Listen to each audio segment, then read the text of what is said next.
دلاوی او بخونکی خدای پنامه گران و قدرمن دوستانو سلام علیکم هیله دچرو خوشحال هوا موسی او دنن رزید بوهن رناده په اخبارونه دیر کې راغلاست زه مریم اسماعیل ارسلا دا اخبارونه تاسو د آریانا افغانستان نړیوالې شبکې خبرونه کوم او ایله لرم چې تاسو به استفاده ورسیږي بینندگان عزیز و ارجمند برنامه دانش روشنایی است با آرزوی صحت و سلامت شما برنامه امروز آغاز می‌کنیم. امیدوارم شاد و صحتمند باشین و باز هم هفته خوش و پرثمره در هر گوشه و کنار جهان که هستین با عزیزانتون سپری کرده باشین و باز هم خوشحال هستم در برابر شما عزیزان قرار دارم. انشالله که برنامه امروز هم برنامه جالب و پرمعلوماتی است براتون، مخصوصا برای جوانان و نوجوانان عزیز ما. امیدوارم که برنامه را ببینن و اکثریت صحبت‌های ما شاید به زبان انگلیسی باشه و البته بدری هم ترجمه می‌کنیم، اما بسیار خوشحال میشم که جوانان عزیز برنامه رو ببینن و همچنان تلفن کنن و اشتراک کنن. ولی قبل از اینکه مهمان برنامه رو معرفی کنم و به محتویات برنامه امروز بپردازم، نخواست می‌خوایم که بعد از سلام و عرض ادب خدمت خانم زکی کوهزاد، برنامه ساز موفق و مستعد برنامه دوزنه در تلویزیون آریانا افغانستان، تسلیت عمیق خود در نسبت وفات مادر بزرگوارشان تقدیم کنم و برای خانم کوهزاد و بقیه عزیزان و وابسته جمع و مرحومه بهشت برین از دعای خداوند بزرگ استدعا میکنم. و از اینکه در هفته گذشته میخوایم به خاطر که من یک کمک دیرتر مطلع شدم، آگاهی نداشتم و باز هم برشان صبر جمیل خواهان هستم. خب دوستان عزیز و ارجمند، باز هم از ایمیل های مقبولتان، از پیام های زیبایتان در فیسبوک چی در روی صفحه و یا مخصوصا دوستان عزیز تعداد زیاد پیام های خصوصی بسیار مقبوله که می‌نویسین، از برنامه قدردانی میکنین. از شما همتون ممنون و سپاسگزار هستم. شما بیننده های عزیز هستین که نظریات نیکتان، تشویق و ترغیب و قدردانیتان باعث از این میشه که به من زیادتر انرژی ببخشه و بتونم که زیادتر مصدر خدمت به هموطنان عزیز خود شم. و امیدوار هستم که هموطنان عزیز ما همچنان بتونن همکاری کنن.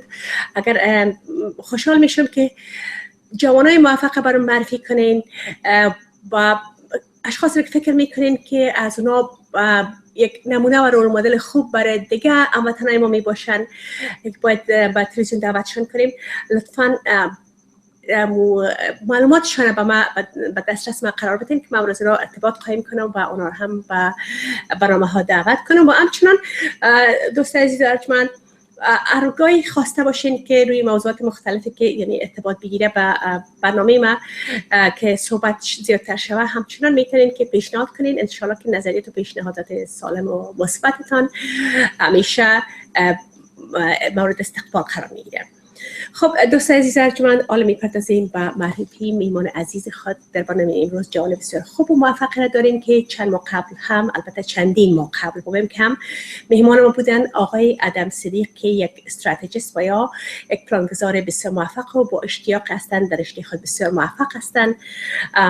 باز هم چون بعد از مدت‌های بسیار طولانی در برنامه آمدن و فقط هم بار دومشان است، میخوایم که یک ذره بیشتر دوباره در مورد خودشان معلومات میخوایم صحبت کنند تا معلومات شما دوست عزیز و ارجمندی که با چهرهشان آشنایی ندارین زیادتر شود. و البته چیز مهم، موضوع مهمی که امروز در برنامه صحبت میکنن در پهلوی موضوعات دیگه در مورد کتابی که با آقای ادم صدیق با پدرکلان خود محترم جناب آقای خالد صدیق نوشتن، یک جا در مورد از صحبت میکنن. البته شما هموطنان عزیز زیادتر با محترم آقای خالد صدیق با نوشته هایشان آشنا هستین، با اشعارشان آشنا هستین. هنرمندای بسیار محبوب ما از اشعارشان در خواندن‌های خود استفاده کردن. اشعار بسیار مقبول و زیباست و کتاب‌هایشان هم به بسیار زیبایی نوشته شده. و امروز هم البته ادم جان در مورد کتابی که با اونا نوشتن صحبت میکنه. خوشحال هستم که ادم صدیق با خود داریم. خوش آمدین. Welcome again. It's good to see you. Great to see you too. Thank you so much for having me on your show. Oh, thank you for coming. It's my pleasure. So at the beginning, if you don't mind giving us a little more background about yourself, because we do have new viewers all the time. Yeah, so. Definitely. Great question. Background about myself. Well, One is what you're talking about, the strategist, is I work with people from my generation, the millennial generation, who are CEOs, entrepreneurs of their own startups, their own businesses, or their own movements, and being able to help them upgrade and amplify their results so they can better make an impact in the world with the mission they're on. A lot of this stuff I learned from Tony Robbins, which we talked a little bit about, some of the lessons I learned from him in the last time I was on board, as well as other peak performance strategists and just people from all areas of life that have a lot of wisdom to share. On top of that, I do a lot of writing, write for a couple media publications. Lifehack was one, as Elephant Journal, Finer Minds, which is a Mind Valley company, Elite Daily, and I actually have my own one. I just started a while ago too, so it's called The Age of Epic. And so what is probably most current right now is the book I've been writing with my grandpa, and I can share a little bit about that. Sure. Okay, yeah. So in a gist, I'll share how the idea of it really all came about.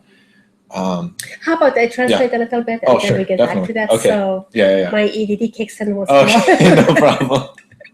خب دوست عزیز ارجمند البته جوان بسیار موفق هستن آقای ادم صدیق که اینا با آقای تونی رابنز که یک موتیویشنال سپیکر بسیار معروف هستن، از مکتب از اونا تعقیب میکنن و بسیار یک گوینده خوب هستن. نوشته های زیادی دارن در رسانه های اینترنتی، مقالات زیاد نوشتن، آرتیکل های زیاد نوشتن و برای جوانای نسل خودشان اینا بسیار یک نمونه بسیار خوب هستن، یک کمک بسیار خوب هستن که برایشان ادوایس میتن، توصیه نظریه میتن در قسمت کارهای و بزنس هایی که خودشان میخوان که داشته باشن. اینا آقای صدیق امرشان همکاری میکنه. So Adam, your generation, people from your generation, you said you help them with their CEOs of their own companies. What do you do to help them? Yeah, great question. So I basically learned a lot of different strategies. I call them peak performance strategies. And peak performance to me, it just means really just performing at your best, being able to do things at your best. And I'm able to look at what they're looking to do in their lives, like say it's their business, and help them amplify different aspects of their business. You know, maybe it's actually their vision of where they're going with their business, because if we don't know, you know, what the end goal is that we're going towards, then how are we going to know, one, the direction we're going to, and if we're on the right track and when we get there. But beyond that, marketing strategies, life strategies, just be able to optimize their energy, because if you don't have enough energy for life, then it's just, you're not able to show up and focus enough for where you need to put your focus on. And mindset and psychology, being able to, you know, have an optimal mindset to be able to focus on what's important every day, even every hour, to that level, to know, like, you know, you're making progress day by day, hour by hour, week by week, month by month, towards actually bringing this vision of yours into reality. And everything, like everything I do is, or the people I work with, everything has to be towards somehow improving the quality of life, improving the world some way. It has to be more than just, you know, their own interests. So we make sure to have that philanthropic, social entrepreneurship kind of side to it as well. خب البته آقای ادم صدیق جوانا را در کارهای مختلف در ساعات مختلف راهنمایی میکنه. مثلا جوانایی که خودشان به اصطلاح CEO کمپانی خود میباشه، اونا را برایشان پلان گذاری میکنه، کارهایشان که بتونن موفقانه یک پروژکت از آغاز تا به ختم به موفقیت به پیش ببرن و ببینن دورنمایش فکر کنن که آیا آینده از این کار چی خواهد بود، نتیجهش چی خواهد بود. اگر به یک سمت که و دایرکشنی که درست نباشه و اونا را به موفقیت یعنی سرانجام نداشته باشه، متوجهشان میسازه، طریقشان را تغییر میده و به صورت عموم کارهای میکنه که زندگی از نه تنها از نگاه بزنس بلکه از هر نگاه به صورت عموم در زندگی اینا را تشویق میکنه، راهنمایی میکنن چطور موفق باشن، چطور مثلا زندگی لذت ببرن و از زندگی استفاده خوب کنن، دنیا را یک جای بهتر برای زندگی بسازن. از این نگاه ها آقای آدم صدیق جوانان را بسیار راهنمایی میکنن و امیدوار هستم که شما جوانای عزیز برنامه را ببینین و تلفن کنین و بسیار خوشحال میشم. البته بسیار مهم است که امرای جوانان موفقی که بسیار مفکوره و ایده‌های بسیار خوب دارن امرایشان ارتباط داشته باشین، براتون مفید واقع میشه. و البته پیش از برنامه ما صحبتایی که امرای آقای صدیق داشتم بسیار صحبتای معلوماتای بسیار مفید بود که من خودم آرزو دارم که امرایشان بشینم بسیاری چیزا را از پیششان یاد بگیرم. You were also saying about creating apps. Yes. So can you tell us about that? Have you done any? What is the importance of it? Totally. Yeah. So I have 2 apps right now available for the iPhone or iOS App Store. And one of them is actually based on, it's like a goal setting app, but you can set your goals, not necessarily like just like something you want to accomplish like in 1 year or 5 years, something. You could actually set them day by day or week by week, usually is what I do with the goals, but then you could set your action, your to-dos to match your goals. And I just basically followed a system that Tony Robbins teaches, and it's this kind of strategy that his goal setting strategy is the same stuff that he walks his clients through that are paying, they pay him a lot actually, like they pay $1 million a year to work with him. And I just figured like, let me just take these strategies that, the best in the world are using and make it readily available for everybody. So anybody, like regardless of what your goals are, you can accomplish them. You can enjoy the whole process more, and you can do it better. You can do it faster. You can do it more effortlessly, and do it socially. So in the app, you can actually reach out to friends and just Facebook and social media to say like, hey, this is my goal. Does anybody want to join? And that one is called the Uber Success Plan. And it's on the iPhone App Store. My first app was just kind of something that I wanted to do for fun, as this one was getting ready to be made. And it's just a game, a fun little game anybody could play. And it's called Leap of Faith, the Dragon Slayer's Journey. And it's just, a hero going to save a princess from a dragon. So is this Uber Success Plan? Is that a free app? Or? Yeah. Okay. Yeah. So it's free. It's going through an upgrade right now. So it's going to be a really nice version for this next one that's coming up. But right now you can set goals for every aspect of your life. You can do it for your health, career, finances, relationships, fun, spirituality, and how do you make money from making apps? Yeah, it's a great question. So there's a number of ways. The app actually used to be a paid app, so people would pay for every download. It's a free app right now, and technically right now this app is not making any money. It's just getting users and adding users, which I just want to mention real quick. Sometimes you see like these big app companies coming out, and it's a free app, and they're raising like $1 million or more to grow their app.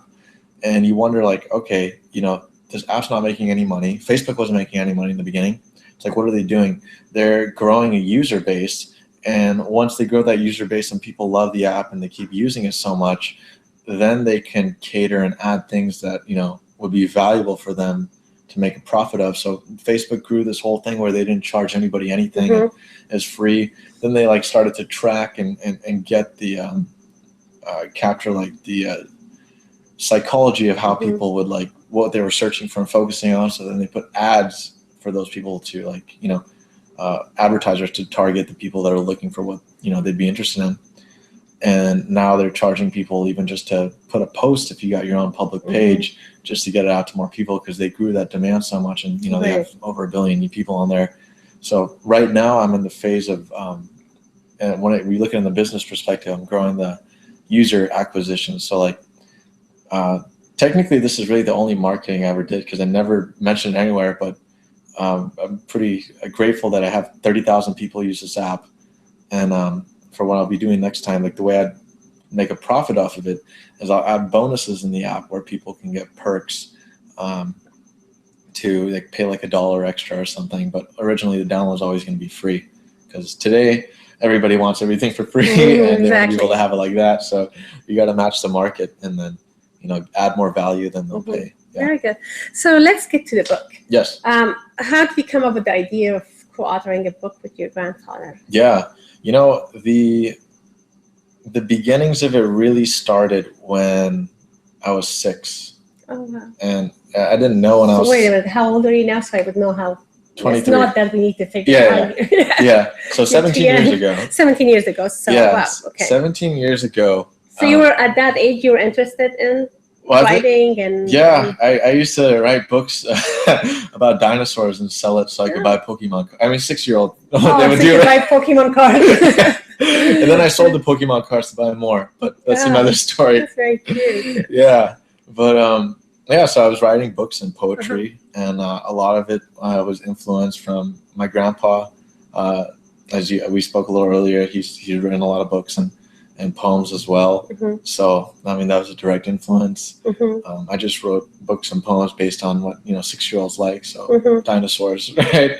But I knew, like, because I was 6 when I first heard the stories of my grandpa's life story, and I remember just hearing like bits of the details back when I was 6, and I mean, a lot of what he went through is very tragic, and I didn't like what I heard, but something happened when I was 6, and I still remember, just after hearing the story, a few things clicked. One was, I realized no matter what happens in my life, I don't have any problems. I was like, if my grandpa was able to go through everything that he went through, and he can still find joy in life, I have no problems.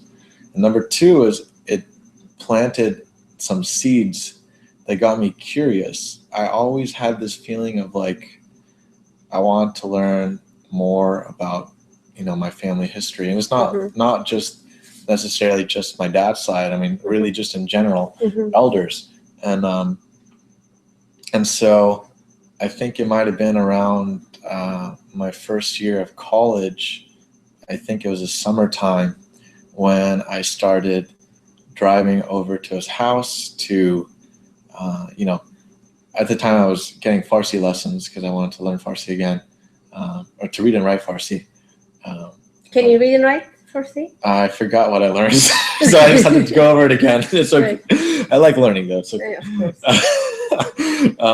But I was, so I was learning, but in the time, like, I'd be there and, was learning how to read and write, and I was, he'd tell me the stories, and I would just ask him questions. I was curious, I had the curiosity bubble up, and I would take notes. I would just write it down. I didn't know. So your grandfather would speak to you in English, right? Yeah. Okay. Yeah. Because with the depth of the book, probably Farsi would have been harder for you to understand, right? For the most, And also just because, I mean, the way I really see language too is because I started learning English, especially around 5, 6, just the time I was going to elementary school.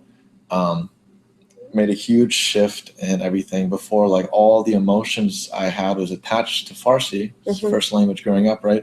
But then, American school, I'm sure, a lot of people, any kids as a parent, I grew know. up here. So it's that shift, happened. Once they go to kindergarten, read and write, once you learn how to read and write in English, that becomes much easier for you, and then kind of forget about the. But then it comes back. So if you go back, it will come back. Yeah, and I know that too, because anytime I went there, it's like I know it somewhere. It just needs to practice. I think for everybody, because that was the first 5 years. Was all I heard, right? And so I was just taking notes of his stories and hearing more of the details. And then I didn't even know at that time, or even before then, that I would write a book with him. But it just kept developing, and I had all these notes and all these stories and all these different things that came to match his book. And I just know he has his book that he wrote in in Farsi, so it's available. And you said you read it, right? Right. From my memories. از خاطراتم، بله، کتاب محترم آقای خالد صدیق از خاطراتم است که او شما به انگلیسی you have written it with him in English, right? Why do you want to write it in English? Yeah. So I mean, just for me, I found the story to be very bless you. I found the story to be very powerful. It's just a powerful story just to show what the human spirit can endure. And I have a few reasons why I decided to write it, and also to make it in English. One in English was, as I was learning about it, I mean, I had the whole book in my notes. I took tons of notes. And I was like, well, I have this story here. Let's make it into an English version. But what really sparked the idea of writing it together and co-authoring it was something I felt, I can't say like from when, but I've always been close to just my grandparents, all my grandparents, growing up with them, everything. And I noticed in really a lot of the Western culture, it's very different than Afghan culture. Afghan culture, you're always with family growing up. But a lot of Western culture and a lot of people growing up in America, it's like they don't even spend time with their grandparents. They don't even know about their grandparents' lives. And I think that the Western culture has a lot that they can learn from the Eastern culture, especially when it comes to family and community. A lot. And so I thought to myself, like, well, okay, English, Western language, right? The story really, it all takes place in Afghanistan. And if I tell a story and tell it with me and him in the story, we're talking back and forth, and it goes into details of his memories. Okay, so it's not a plain translation of the book. So it's a dialogue between you and your grandfather, right? And it's probably has my take on it too. Your take on it, your feelings toward it as a child, how you felt about it, and all those things are. Yeah, all the way to now, you know, and just different things. There's going to be stories in there that just aren't even in the Farsi version, because we just discovered different things, you know, sitting around. And really, how the book came was. So that was college. I was getting the stories, but it was last year, I believe, or the year before. I think 2 years ago. And like this October, December, somewhere between that time, I just had the feeling that I had to go and follow up, and there was something more. And then we decided at that point that we had to write this book. We had to make this into a book. And I knew if we wrote it together and we co-authored it, just the fact that, you know, a grandfather and a grandson write a book together, we wanted to use that, and especially me, the movement I want to make with it is for people to go out and be with their elders from all around the world, to interview their elders, to hear their life stories, to gain the wisdom that they gain from being around them. You know, just like yesterday, I was just sitting with my grandpa outside in front of the garden in nature, and it was, you know, completely quiet. You just hear the birds chirping. There's no words spoken. We're just in silence, and just being around him, I just can feel there's just so much wisdom, you know, and being there. It don't even have to talk. It influences me in a way where it just makes me appreciate so much. One, you know, what everyone's elders, especially anybody who moved from Afghanistan over here, what they went through. You know, us kids growing up here, we have it so lucky. Today we have iPhones that we can download anything and solve almost anything. You know, that back then that these technologies didn't exist, and it just instills a different sense of appreciation and honor. And so that's what I want to inspire to the world. And the reason in English is I see it could really value the Western world, and to spark the movement for my generation, the younger generations, any generation, really to spend time with their elders, and for the elders to also feel welcome back in the community. Because I think too much in the Western culture, we see people will send their elders to the old folks' homes. And it's just like, you know, once every 3 months, you might pop in and say hi to grandpa and grandma. If they're lucky. Yeah, if they're lucky. And it's just, there's like this, I feel a sadness whenever I'm around there. And there's like, it's like, your show is called Knowledge is Power, right?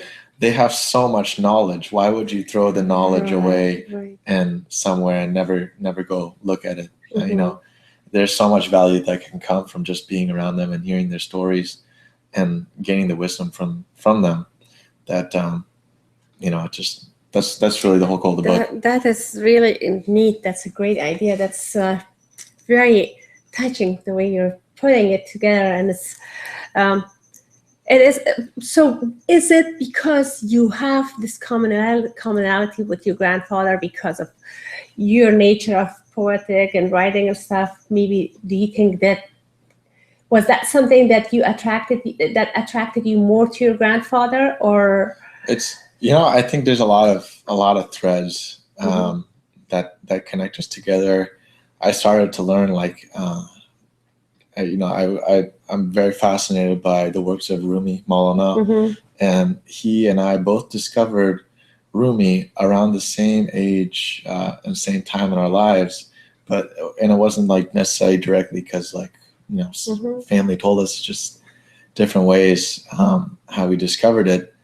And we have a huge, you know, sometimes we'll just hang out around the dinner table and just recite his poems and quotes. And I think Rumi is just like amazing, wise, and he's a comedian, how he puts things together too. And we'll just share those quotes. And I mean, definitely have some connection there. Yeah, something, it just, I guess like something that just goes beyond even my thinking, just like something called me, some kind of feeling of just like, I need to go and, you know, be with my grandpa. And that's how this whole book, you know, came about. And I encourage anybody who's, you know, younger generation, go, you know, spend time with your elders, and who knows, just with the stories that you gain, you may end up coming out with a book that will be so powerful it can just inspire and wake up and bring so much great change to people's lives, because they hear stories that you just don't hear, you know, because it just was never told before. دوست عزیز، البته معذرت میخوایم که نمیخواستم که صحبت‌های آدم جان قطع کنم، با بسیار زیاد مرا بالکل غرق شده بودم به یک دنیای دیگه که واقعا یک امیدوار هستم که بیننده های عزیزی که برنامه رو میبینن فرزندای خود تشویق کنیم که همونطور با پدر کلان و مادر کلان یک نزدیکی که داشته باشن، ببینن که یک دنیای فهم و دانش آقای آدم صدیق از پدر کلان خود جذب کردن و در البته یک اینترست مشترک بگویم، یا بگویم که یک علاقه مشترک درست است، واضح است که البته در بینشان وجود داره و او هم واضح است که ارثی استعداد پدرکلان خود در نوشتن و در شعر و شاعری و به علاقه به مولانا و همه یک شاید واضح است که استعداد ارثی است. اما اگر تشویق نمیشد و اگر محترم آقای صدیق امرای آدم وقت سپری نمیکرد، اگر امرایش امو زمینه را برش مساعد نمی ساخت، اگر امو تو یک فضای گرم و صمیمانه را برش مهیا نمی ساخت، شاید که آدم دوری میکرد، شاید که نمیخواست که علاقه حتی که بود، استعدادشون بود، شاید قطع میشد دیگه. بسیار خوب است که ما فرزنده خود تشویق کنیم و قسمی که آدم گفت که پدرکلانا و بزرگای ما همشان یک دنیا و یک بحر معلومات هستند، یک معلومات ها و تاریخ هستند و این جوانای خود باید تشویق کنیم که امروز از اینا وقت سپری کنن، صحبتاشون یادداشت کنن، بنویسن خاطراتشان، درباره خود هویت خود به مقسم اینا پیدا میکنن و درباره خود یاد میگیرن و هر قدر که هویت ما، هویت فرزندای ما که اینجا در دنیای غرب بزرگ میشن، هر قدر که ما ایدنتیتی و هویت خود بفهمن و بشناسن که از کجا آمدن، ریشه خود بفهمن که از کجا بوده، زیادتر اینا به پای خود استاده می باشن، موفق می باشن، از خود دفاع کرده میتونن و در زندگی موفق‌تر می باشن و لذت می برن از هر چیز.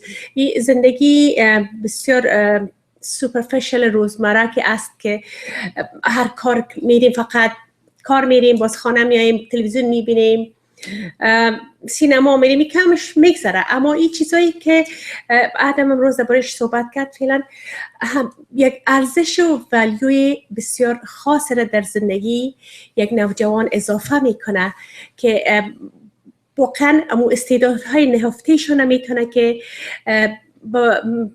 بیرون بکشه و اینا بتونن که از این خاطرات خود، از این تاریخچه فامیلی خود یک استفاده خوب کنن و همچنان مایه افتخارشان می باشه. It's very inspiring and motivating. I think as a parent myself, I feel like, I mean, I wish I put more effort to have my kids be closer. Although my kids are very close to their grandparents, but in general, you see some people, some generation gaps and all that. Not if they don't have any common interest, if they kind of take a distance, and that distance is not a good thing because it separates the generations from each other. Yeah. So this common interest, you're lucky that you have this talent from your grandfather that brought you guys together, and look at the results. I mean, it's very inspiring. And so this, how far are you in this process of writing the book? Are you, how long ago did you start? Of course, you did say that you were 6 years old, that the whole idea came to you, but just writing everything, just the idea of writing the book and the dialogue between you and your grandpa. Yeah. When did it start? How far are you? Yes, I believe I started actually writing to write the book. I think it was October 2014.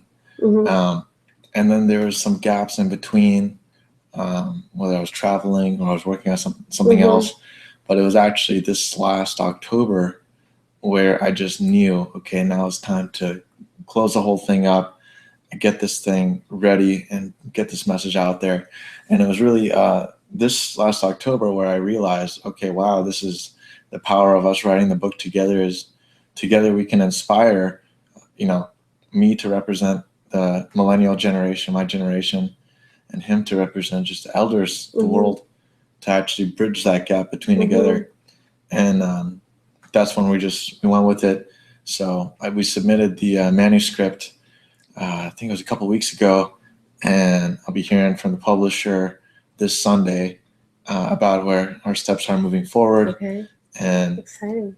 I know publishing, I still don't really understand that world, but ultimately it's going to be up to them when they want to launch the book. I would love it if they launched the book actually this year in October. And if not, sometime really soon is when we should see this book coming out. But also, you were just saying about the disconnection between the generations. Something, my generation and the new generation that's growing up right now is we're just growing up with technology. Right. There's kids these days are growing up with iPhones and iPads, available to them. Right. That's true. And with these devices, we can actually use them to still instill some kind of connection. I mean, even if it's a FaceTime call for even half an hour a week, And my suggestion is if my generation and everybody around my generation is curious, what do we talk about? Just ask them about their life story. Ask them about just their best experiences in life. Ask them about anything they learned that they'd share from their life. Ask them about their wisdom, and really let them do most of the talking. Because let them just open up and share what they have. Right. And something else I'd throw in. I used to have this plant. I don't know what the name of the plant was. It was a really weird plant, but the way it worked was there was 3 layers to it. So it was kind of like a mushroom kind of thing, and it would open like a flower, and then inside it would be another flower that would open this way, and then inside would be like a baby flower that was just opening. And to me, I saw 3 generations. So the baby is the new generation, then the other one is like the parents of the baby, and then the other one is the grandparents. And the plant would keep cycling. The furthest flower out would end up bringing all the nutrients and go back inside to the beginning to give the baby enough nutrients to grow. So by the time the baby is grown, the baby has a new baby inside, and this thing just kept opening up and growing. And that's a good way of putting it. Good. Yeah.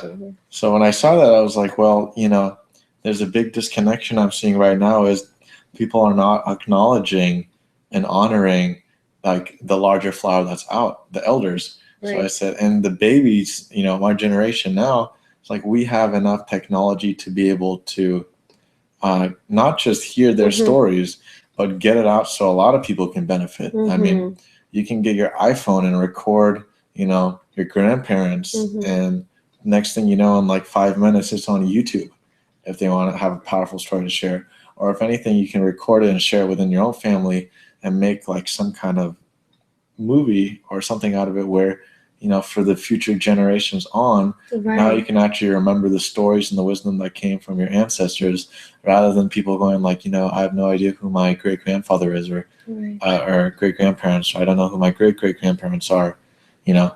So, and in writing this book, I've been learning about my great-grandparents and great-great-grandparents, and to me, it's just very exciting just to learn and go even deeper back into where my roots come from. And obviously, you know, we got both sides. We have the mom side and the dad side.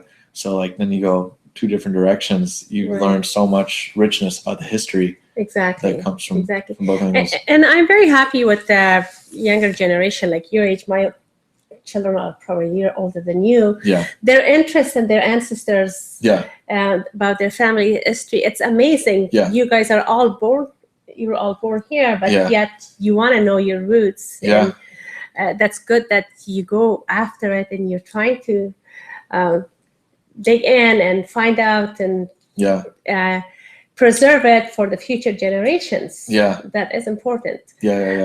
البته دوست عزیز، واقعا جای خوشی است که ما همیشه از جوانان و نوجوانای خود شکایت میکنیم و ما که آدم میبینم، فرزندای خودم میبینم و در دوستا و عزیزایی که در دور پیش هستن میبینیم که جوانان البته در جوانی واضح است که نوجوانی یک سن است که بسیار یک دنیای دیگه می باشن، ولی بعد از یک سن 19-20 سالگی یا اینقدر جوانا علاقهشان به تاریخچه فامیلیشان زیاد میشه، باید که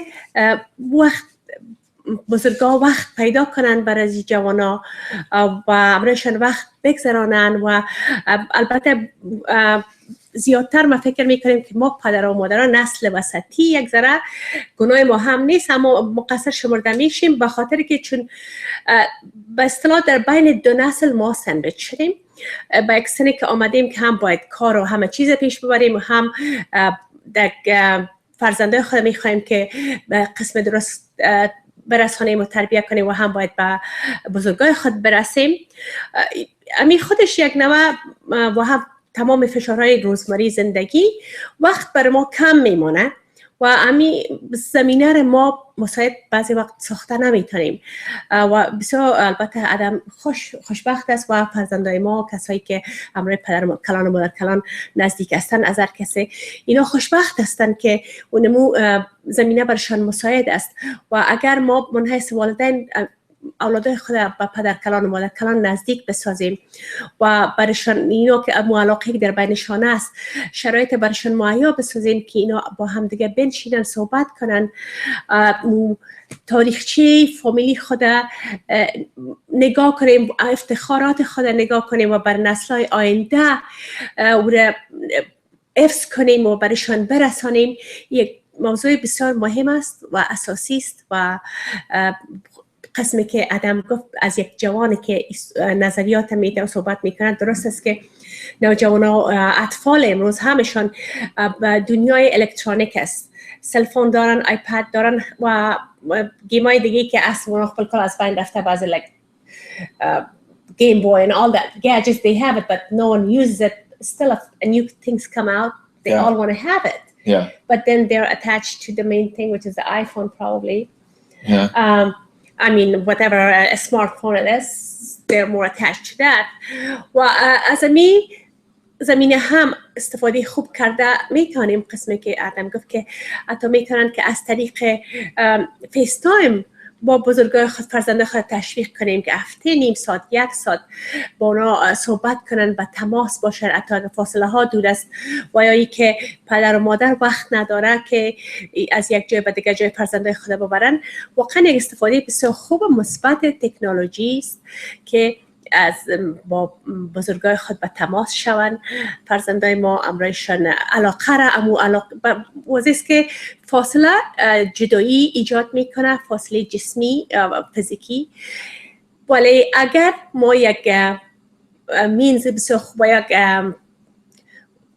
وسیله بسیار خوب که تلفن است یا اسمارت فون است داریم، از اون میتونیم که یک استفاده خوب کنیم، چون اولادها همشون تکنولوژی رو بیزو خوش هم دارن و وقتی که تشویقشان کنیم که خب امرای پدر کلان و یا مادر کلان با فیس تایم باشن و حتی اونا رو یاد بتن بعضی اوقات که بعضی اپ‌ها رو استفاده کنن. You can teach your grandparents and your older parents how to use things, and that works both ways. It's good for the kids and also it's good for the elders because, you know, with all dementia and Alzheimer and all that, if you learn something new, that will delay the process of strengthening the mind. Right, strengthening the mind. It's good mental exercise. So those were good points that you said for the kids, how to use the technology. That's a good way of using technology in a positive way of it because they're all attached to it. So through this whole process, what is the major lesson that you have learned that you will treasure it and that you will you're inspired by it, you will hold on to it and you will share with everyone, especially with your generation and younger generation? There's definitely a number of them.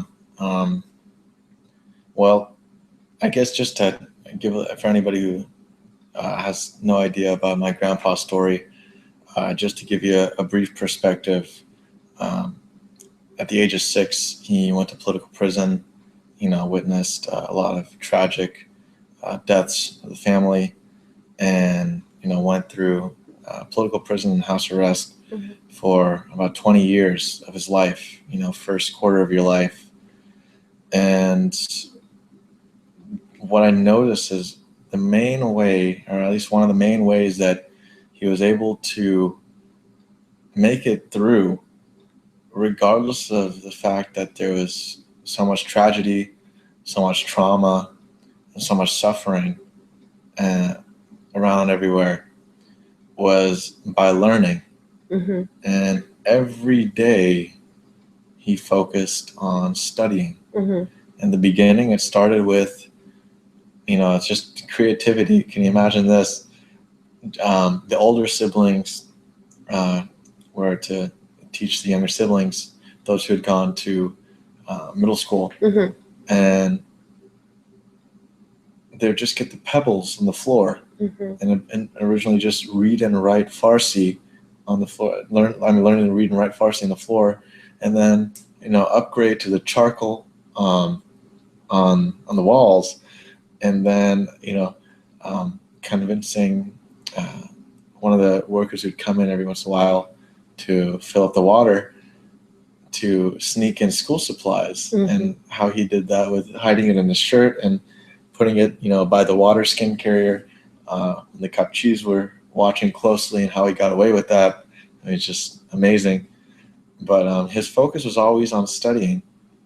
And even like when he went over to the men's prison, just 13, 14 years old,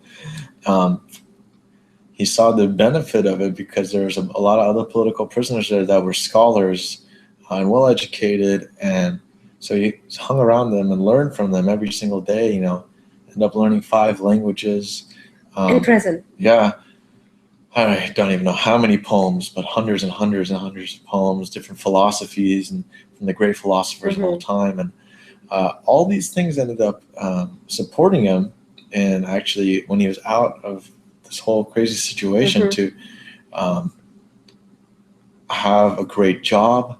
Actually, that's another thing is, I think I hear it a lot, and a lot of the other generations usually think of my generation as more entitled or lazier and these kind of things. And, in some cases, some people maybe, one of the things I noticed with my generation is, one is we value freedom a lot and flexibility. Right. And sometimes there's a lot of talk you hear, not limited to my generation, but they talk about like why you don't want making like the 9-to-5 job seem like it's just like bad or terrible.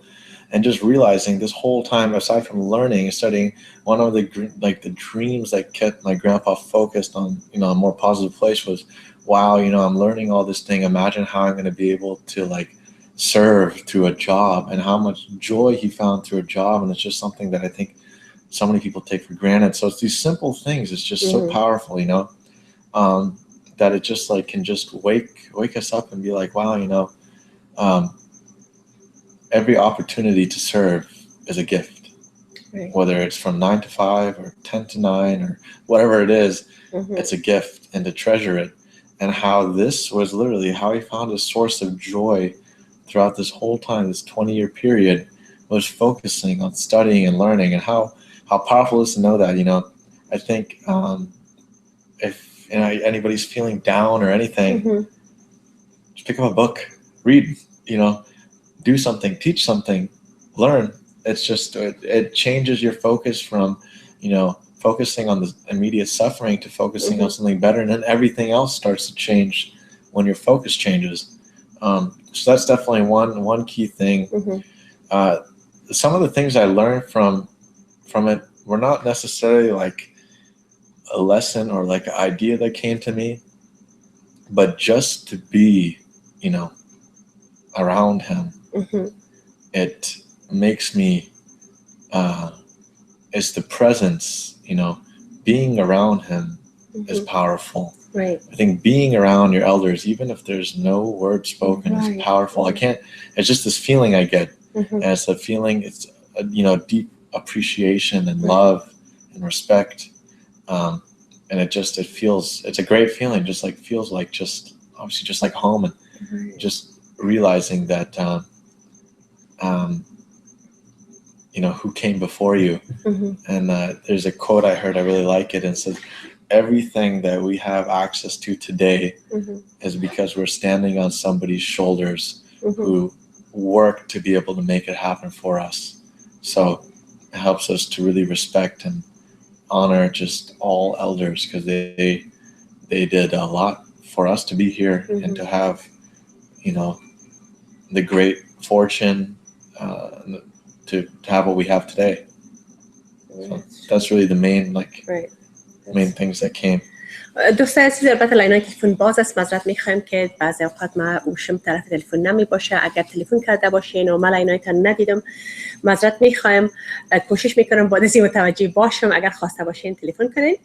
و البته قسمی که آدم گفت که از مشقت و سختی های زندگی پدرکلان خود که در مورد شنیدن که اونا البته در معوض بزرگ شدن، همونجا خواندن و نوشتن آموختن و شعر و شاعری یاد گرفتن و 5 لسان یاد گرفتن، بر از آدم خودش یک درس زندگی است که ما چقدر همه چیز برای ما مساعد آماده است. و هنوز هم ما شکایت میکنیم که اگر کار ما از ساعت 8 تا 5 باشه این بسیار طولانی است، و یا یک چیز حتی وقت گرمی و سردی هوا را تحمل کردن نمیتونیم، به خاطر که همه چیز بر ما مهیا بوده و یک ذره نازدانه عادت شدیم. و همین سرسختی را که اینا در مورد شنیدن یک قدردانی و اپریشیشن به زندگی پیدا کرده که هر قدر مشکلی که داشته باشه فکر میکنه که ما وقتی که پدرکلان ما هیچ مشکل نداشت و مو تمام مشکلات را که تیر کرده، مو تمام مشکلات آموخت، خود بزرگ شد و نگذاشت که نگذاشتیش که عقب نشینی کنه و آرزوهای خود برآورده کرد. پس ما که همه چیز بر ما مهیا و آماده است، باید که استفاده خوب کنیم. So if you were physically distant apart from your grandfather and that you didn't have the opportunity to be close to him, can you imagine that how would have had affected you? Would you have gained all this knowledge and experience? The stuff I gained is something that you just have to be in the presence, So, and I enjoy every moment that I'm around any of my grandparents. It's just it's a true gift, really. So I just I think that's really what I want to say, is just, especially anybody in my generation is just go and just be with them, and if they don't know what I'm talking about, they will know after they spend some time. It's powerful. You know? If they don't spend that time, they probably don't know what they're missing because they probably. And it's just there's so many different ways to look at it. One is I feel like when we go there, we also give our elders a purpose, you know, a purpose of like, hey, I have wisdom I need to share with them, so they can carry this wisdom on into their life and lead a better life, and then bring it down to their kids and their grandkids, and that way, and the wisdom keeps getting passed down through the generation. So it's a win-win situation. Yeah. So they gain from it and you gain from it. And the future gains from it. Yeah, so win-win-win. Really? Yeah, so. So is this, let's say you knew about, or I'm sorry. بله سلام بفرمایید. بله مریم سلام.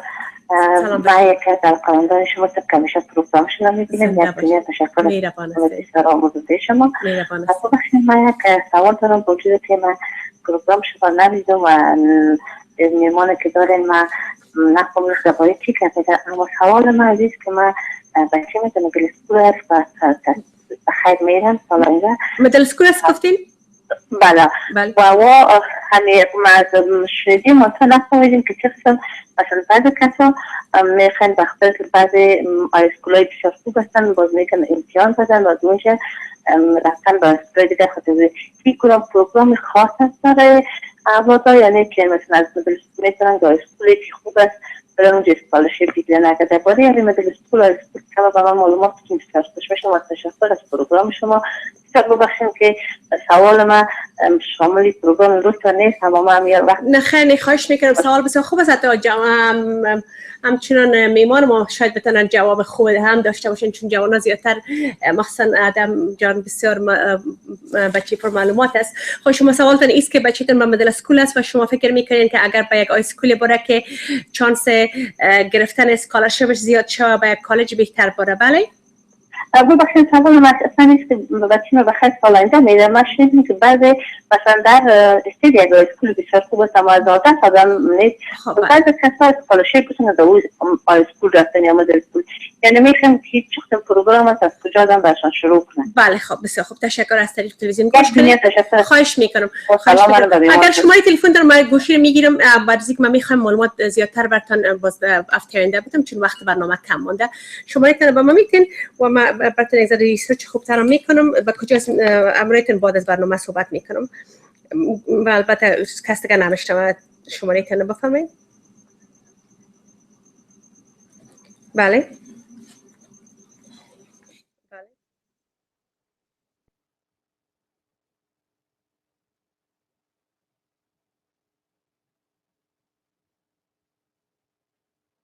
درست است. من براتون میتونم زنگ بزنم چون حالا وقت برنامه به پایان رسیده. من کمک صحبت مختصر براتون میکنم با براتون معلومات بیشتر باز براتون تلفن میکنم. تشکر است. خواهش میکنم. خب صورت مختصر اگه براتون بگم شما خود به مدل اسکولی که هستین چون نظر مربوط منطقه است میتونین که شما از کانسلر از اکادمیک ادوایزر پرسان کنین که کدام های اسکول مثلا بسیاری جایا مگنت های اسکول دارن مخصوصا مناطقی که یک ذره سطح زندگی در اونجا اگر پایین تر باشه که مردمایی که پدر و مادر بسیاری قدر توجه ندارن اولادشون نمرات خوب نمیگیره و بعضی فامیلایی که مثل خوبه که مثل شما رو میخوان که فرزندانشون در نمرات خوب بگیرن ولی در اون مکتب شاید سوی درسی پایین نگاه میکنن به خاطر که شاگردای دیگه سوی درسیشون پایین است. در اون صورت بعض مگنت اسکول ها است که البته مگنت اسکول هم در مناطق مختلف فوکس های مختلف داره. مثلا بعضی جایا مگنت ساینس است، بعضی از اجتماعیات است و یا ریاضی آرت است، فاین آرت است، مربوط علاقه پسرتان و دخترتان است که به کدام فیلد و یا ساحه درسی علاقه دارن و اگر معلومات پیدا کنین که به کدام مگنت اسکول بچه‌تان و دخترتان روان کنین که سطح درسیش بلندتر بره و بعد از اون من معلومات زیادتر براتون در یک دو روز آینده ان شاء الله براتون تلفن میکنم و امروز صحبت میکنم. بازم از لطفتان تشکر. So my question was, did I ask you or not? When you were a kid, when you were 6 years old. Yeah. So how did your reaction of all this, your grandfather growing up in the present and all that, how did it impact you emotionally? Was it hard for you? Was it? It was, I mean, I just briefly remember one was, I didn't want to hear anymore. It was just like, got me angry. But also curious because I didn't hear the full story. So the curiosity was just with me, you know, throughout it. And I knew there's a lot of wisdom that I could gain from him, from learning about it. So, you know, just growing up, I just remember a lot of the times I just asked my dad, because he was right around, and I'll just say, can you tell me some more of the story? He was kind of the middleman. And then I'd go hang out with my grandparents and they'd tell me their experiences. And it's just, you know, I'm a kid growing up here. I just couldn't even fathom what it would be like to go through these kind of experiences. And I mean, you know, throughout the ride, you know, it's a very emotional book. You know, throughout writing the book, I feel every emotion you can imagine. I take breaks sometimes because I get so you know, but it's overwhelming sometimes. Yeah, sometimes it definitely is. But in it also, I feel like it's there's a healing aspect to it, to be able to acknowledge that, and in writing it, I feel like it's accepting it, and then just to accept the gifts that come from it, and to move on with that. That's a good point. Yeah, that, you know, definitely. I felt a lot of emotion throughout the whole time.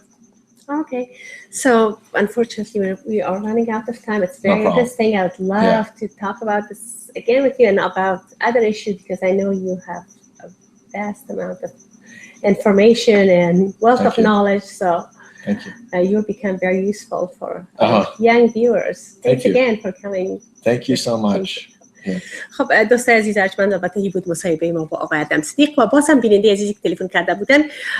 تا وقتی که ما امرایتون به تماس میشم، یک راه دیگه هم که براتون فعلا بهتر خلاصه میگم که همچنان در مکاتب عموما ماهای فوریه و مارچ نظر به دیستریکت است اوپن انرولمنت می باشه که میتونین اما وقت یا پیریود اوپن انرولمنت از مکتب میدل اسکولی که فعلا شما مربوط هستین پرسان کنین که اوپن انرولمنت دیستریکت چی وقت است، و اگر شما در مورد اون مکاتب معلومات ندارین، او را هم از خود کانسلر و یا ادوایزر میدل اسکول پرسان کنین که چی نظر براتون میده کدام مکتب بهتر است. در می وقت اوپن انرولمنت میتونین که شما ثبت نام کنین اگر مکتب مربوط منطقه شما هم نباشه، به شرطی که شما خودتان ترانسپورتیشن مهیا بسازین. اپلیکیشن تان عموما اپلیکیشن ها همش برای اوپن انرولمنت آنلاین می باشه که از طریق اینترنت باید خانه‌پولی کنین. میتونین که از اون طریق هم پیش برین، ولی اگر مکاتبی که در چهار طرفتان درست نیست، بعد از او مگنت سکول رای بهترش است و وازیس پرایوت سکول خب البته باید تویشن بتین، پول بتین و او یک ذره قیمت‌تر تمام میشه.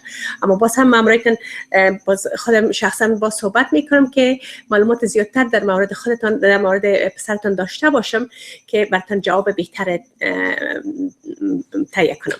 خب دوستان عزیز ارجمند، این بود برنامه امروز ما با تشکر مجدد از مهمان عزیز ما آقای ادم صدیق و همکار تکنیکی شهاب جان. برنامه امروز به همینجا به پایان میرسانیم. تا هفته آینده خداوند یار و مددگارتان.